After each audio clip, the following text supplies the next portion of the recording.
Inilah makam kuburan Kampung Grogol. Makam kuburan yang sudah penuh isi di dalamnya. Terlihat kosong tetapi sudah penuh. Bagi yang lain yang mau menempati harus cari tempat lain. Di sini sudah penuh. Dan tidak mungkin lagi ada yang order tempat.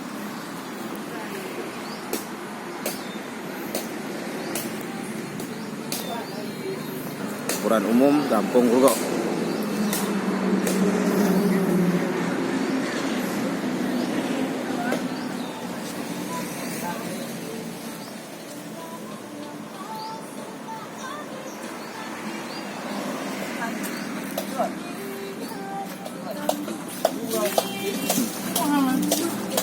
Allah. Nih para pemuda. Tidak ada pekerjaan sekameng. Kudu Allah wahad.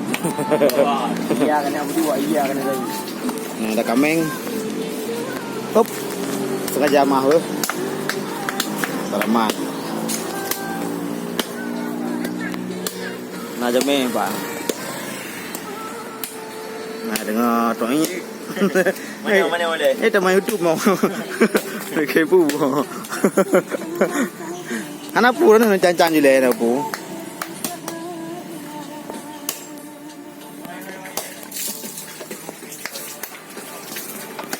Ayo gaya boy ayo. Cari lega Oh kurangnya. iya wahai. Maka berat nak mana? Kan boh je tau bayu tu kata lagi. Ni boh juga nam dale. Nya bayi aman. Ante pek nak mudang. Nak isi. Aduh. Yang kata ni ban dia. Kau dua dia. Oh, man. Man. Oh, man. Man. Pu dekat nah. Ana. Mana lagi? Na kampung nangon.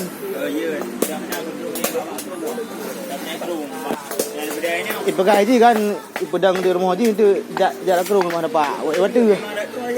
Ang watu ya. Ada ka betul ya? Ha? Ana ngon yo ngon ya mati no kurdung. Kajak mereka. Kau punya kajak je. Berdua. Jamat. Jamat berdua. Jamak ka bunuh ka dia. Jamat mana dia? Berai ujud hai, berai ujud. Ada demang. Ha? Hei.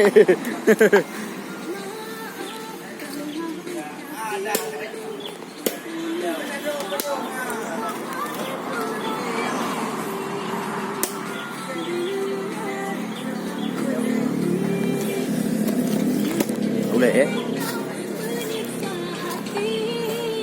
Dah ada dah.